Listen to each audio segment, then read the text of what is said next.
All right. Welcome. Good to geek out today. Kind of a somber note, but also celebratory.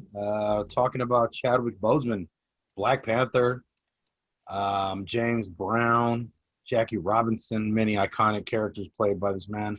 And just kind of talking about what his passing means to us, to, things at large, society. You take your choice, Editor San Antonio.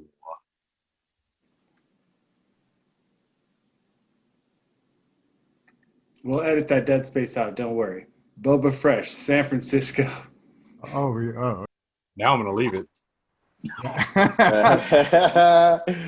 Greg Ellis, West Hills, California. Rob Lucy coming at you from Yuba City, California, on a work trip with my friends. Hence, Tony G, Fancy Van Nuys, also known as Lake Balboa. Very nice, very nice. No, Fancy Van Nuys. Don't Lucy. Yeah. Don't. You're literally down the street, down away from me. Really? I was at Balboa Park earlier today. Nice. You take your dog to the dog park? Oh, Dog man. park mafia? No, a little more bougie than that. I was golfing. Black Panther. You guys started off. Say whatever you want to say.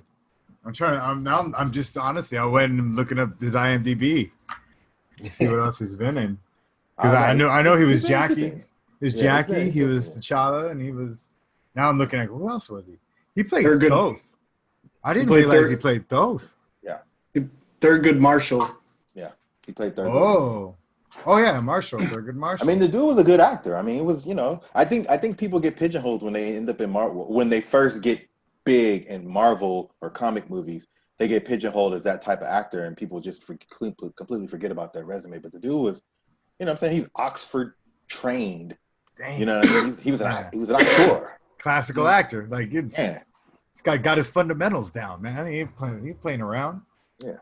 Like, Samuel L. Jackson would work with him. Okay. Right? Like, he didn't want to work with Nelly. I just watched Jurassic Park yesterday, and I forgot Samuel L. was in the first one. I have not seen that. I have not seen that James Brown movie. Oh, Get On Up. Yeah, I didn't see that. It's entertaining. Rest in peace. Honestly, I'm gonna throw this out there because unlike you guys, I mean, I have things I geek out about, but I've never been that big a comic book geek. I mean, I know of comic books, I know stories and who's who, but I've never been like I'm not on any of your levels, but I do know that I really got into the Black Panther like way before the movie came out. Like I saw the BET cartoon they had. Oh yes, I'm very familiar with that. And I binged watched the shit out of that at work because I was like, wow, this is like, why am I? I'm like looking around like, wow, I just got fleeced by Marvel not knowing about the Black Panther. So, and like, obviously when the movie came out, like, I just remember flipping out like, oh, dude, finally they're going to understand Wakanda. Like, I remember talking to friends who, even some who like read comic books, like, yeah, I like the Black Panther. Like, really? Have you read any of his comics? Like, no, not really. I mean, I know of him, as opposed to like, I'm like, well then, you're missing out because this is probably one of the coolest stories I've ever heard. Yeah, like, they had Juggernaut in that. Yeah, the Juggernaut was in it. And like Claw. Yeah, it was like, this is a good. Dope. Yeah. The art was distinct. It was really on point. It really was. I thought it was great. I think that Chadwick's passing is, I think it's extremely sad. It reminded me of when Kobe passed, but that's just LA and just Lakers fans. And maybe people respect him as a frenemy or the guy they love to hate, but Chadwick was just beloved. Like, you're not seeing anyone throw any dirt from anywhere. He was just beloved. He just came off as a genuine good guy, and that inner, like, I don't want to say like inner goodness. I can't think of like that inner quality just shone through in all of the characters that he did. Like when he played Thurgood Marshall, like you believed like he was a man of justice. Like when he played Black Panther, like you believed that he had nobility. When he played Jackie Robinson, you believed that he was anxious, like the anxious energy of what he was about to do and crossing the color line. So I just want to like acknowledge like just losing a potential Sidney Poitier or Denzel Washington or whatever that could have been for the Black acting community, and continuing on inspiring other people to take up the mantle of the art and the craft.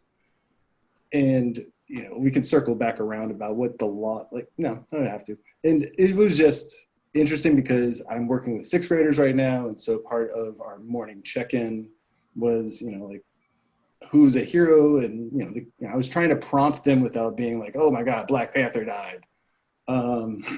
So it's like like who can you think of like who inspires you, or what is it about people that inspire you? Like one of the kids was on that I'm sad that Black Panther died, and I was just like I feel you on that, and so we just kind of like, what are qualities that you like or heroes. So anyway, it's just interesting that beyond the movie, he's obviously did such a job encapsulating this energy and this character and this symbol that America and Black America and global Blackness, like pan-Blackness, like more than the Pan-African movement, like it was just a unifier in a way that you just had never seen. And it's crazy just to know that there's not going to be a Black Panther 2 in the way that we think, or we're hoping that there was going to be a Black Panther 2. I don't want to be like, it is almost Heath Ledger-ish in the sense of we knew we were about to get something that was about to open up, and we were about to be on a journey, and that went away too soon, and it's sad. I think the Heath Ledger comparison is spot on.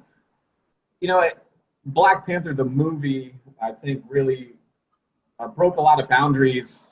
First, mostly African-American movie, if not all African-American director, writer, actors, that broke $1 billion. And he carried that movie. And, it broke so many boundaries. My son, 5 years old, and, if we look back when we were trick-or-treating, he was Black Panther. My little white son was Black Panther last year for Halloween, and we're running around and you see the Spider-Man and stuff. But, up here in, whitewashed Southern Oregon, there was a lot of Black Panthers walking around. And that really speaks to how well he played that character. And, not just the character of, being a Black character, but just being a superhero. Exactly. He played that superhero and wanted everybody to kind of aspire to that as well as he did it.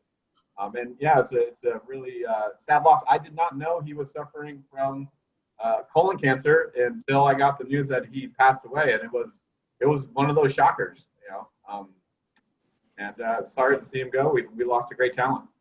It kind of came out of left field, didn't it? I want to. Okay. Well, not So the thing is, just real quick on No. Lucy's thing about the kids wearing the mask. So there's this crazy psychological thing that I didn't think about until I'd seen these white kids wearing Black Panther masks, and they're obviously not associating with him being a Black character. They're associating with him just being a hero. That's a neutral factor. But growing up my entire time, whenever someone put on the cowl, whenever you dressed up, I had a little Batman outfit when I was a kid. Like that's a default white character that you're not even assuming. Like when I'm being Batman, I'm being Batman. But there are all these other subtle implications that end up coming on with putting on Superman's cape, putting on Batman's mask, with even putting on wearing Captain America's shield. And Steve Rogers is, an upstanding dude. I don't know if as many kids would be allowed to wear Iron Man's mask if they knew what a drunk he was. But anyway, I digress. Please go on, Craig. All I was going to say is, the reason why we're talking about him here is because he played a great character, a great superhero, in a great comic book movie.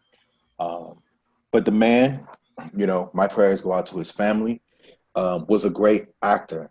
We kind of touched on this off screen a little bit. He was much more. He was one of these big time names, one of these big time talents they got to play this character, and he did it its due justice, and he did it amazingly.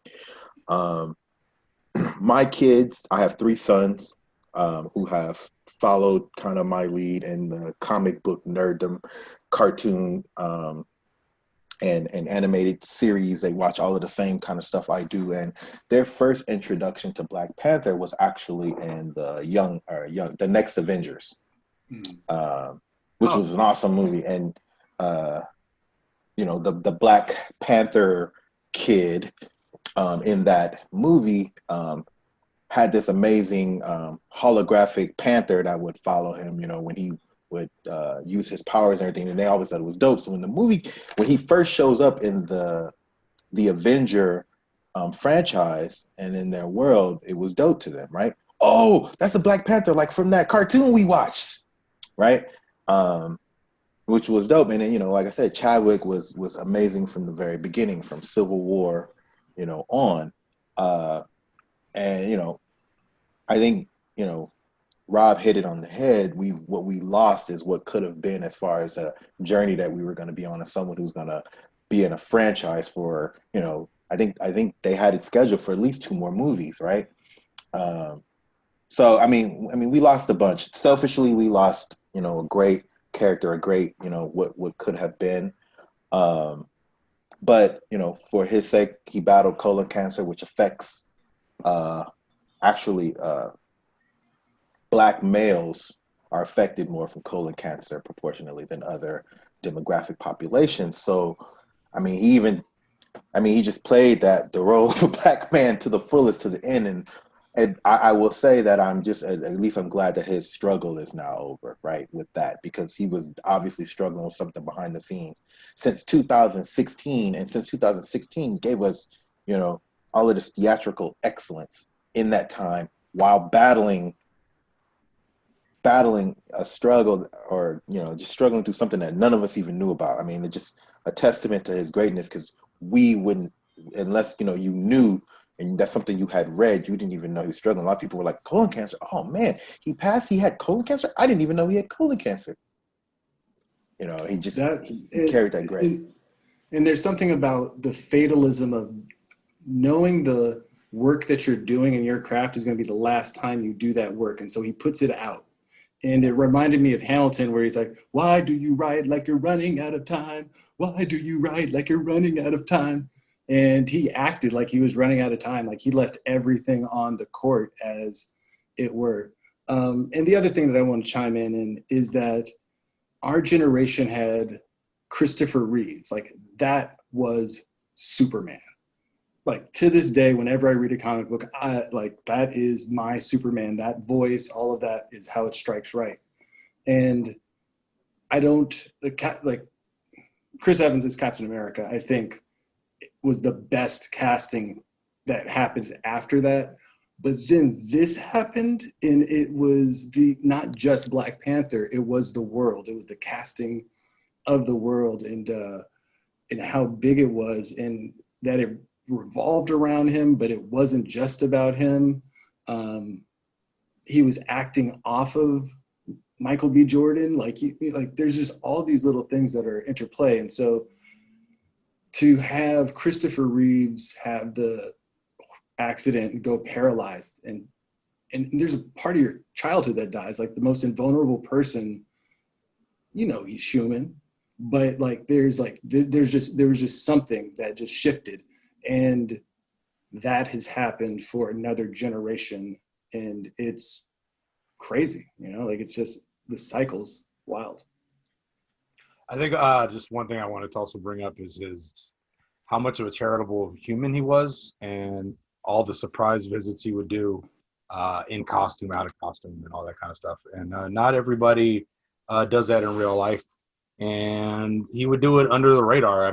Like you said, the same thing with the illness. Like, you're not doing it because you want people to know, you're doing it because it's what you do, it's who you are. And that's a testament to how just great of a human being he was, also, besides an actor. I do also want people to look up Chadwick Boseman, Black Jeopardy, just so you can see another side. Can I just question?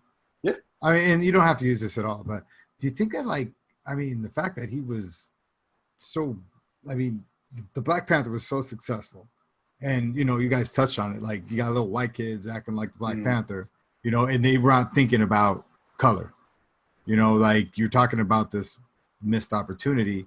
Like, getting that back, being able to like have those other opportunities. I know they're rare, but would that ever be like, especially with something like a Black Panther? Because I mean, you can't name very many black superheroes. You can, and I know you guys will rattle off 500 or 600 of them right now. But like, I mean, like just at that level, you know. But I like think that it's not even that he's black. Like it's like Christopher Reeves. It's the fact that something jumped off the comic book. It's something jumped that's out kind of the cartoon. That's exactly what I mean. You know, like if he was not as good an actor and not as well known a superhero, or if they did a Cable movie, like it's not going to hit as hard, or we'll say that we'll give, for example, or no, Aquaman, a Bishop movie, not a Cable movie. Excuse me. They both had Aquaman M's is on their faces. Aquaman is basically a parallel of this movie, and I love Jason Momoa. I think he's fucking an amazing dude, but there just wasn't the right time resonance the way that it happened. Like that's precisely my point. Like, do you think that it's a once in a generation thing? Like I think obviously. So you think the door is closed now for like another decade? Like, yeah, no, I don't think that's my question. Yes, I think the way that this hit, I think that it is. But before we go, we should actually talk the idea about Shuri becoming the next Black Panther. I think that is a great way to pick that up. I think that it's amazing that we actually got the completion of Endgame, because I was thinking it's like timing in the world is just what it is, right? But like the fact that we got that closure to that story, and then we have this open-ended part for Black Panther 2. And what do you guys think about Shuri taking over? I mean, I think that's perfect, because she gets, if they still do the same story with Namor, you get to have Namor yelling at her that you're not your brother, you're not the king he was, and it creates a whole different dramatic effect. It's still going to be the same story they originally wanted, and then it also gets to be her coming of age. And she was Black Panther in the comic for a while, when he was like the king of death, or Necrotia, or wherever he was.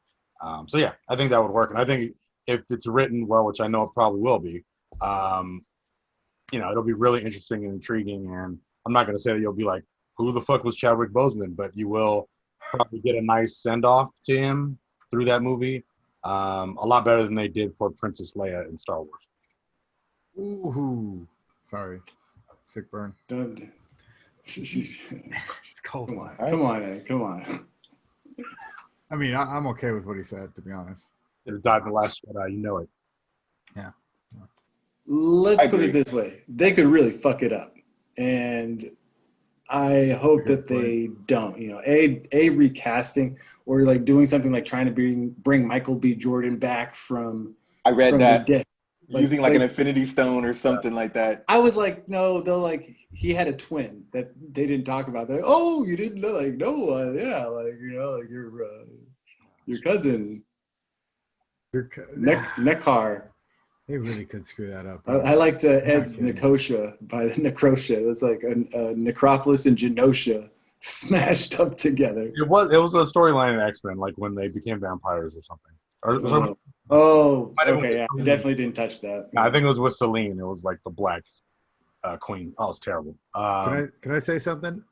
I'm kind of stoked that at least I got about 75% of what just happened, and I'm kind of proud of myself. Thrown in. Yeah, I was like, dude, I'm nailing this right now, kind of. On that note, Editor San Antonio closing out. Like, Greg Ellis from West Hills. I'm gonna close out with my favorite quote that they posted for Chadwick Boseman, where he says, "When I stand before God at the end of my life, I would hope that I would not have a single bit of talent left, so that I could tell him I used everything you gave me." Nice. Oh, Tony G from Very Nice. You know what? Rest in peace, Chadwick Boseman. I'm going to miss that guy. Seriously, great actor. I am very harsh on actors, and I've never been like, what the hell is this guy doing here? And that's a high praise for me, to be quite honest, because I'm kind of a jerk that way. Rest in peace. Boba Fresh, San Francisco, and yeah, he picked up the character and treated it like it was Shakespeare, and read all the lines with the depth and grandeur that you'd get from the wildest Broadway play or the most magnificent artist at the Globe Theater. So I just want to say, R.I.P. Chadwick. Yeah, I can't top what anybody else said. Really sad that we've lost a great talent, and glad we got to send him off on one of our Good to Geek Out. Good to go. Rob, coming at you from location, Yuba City. On location.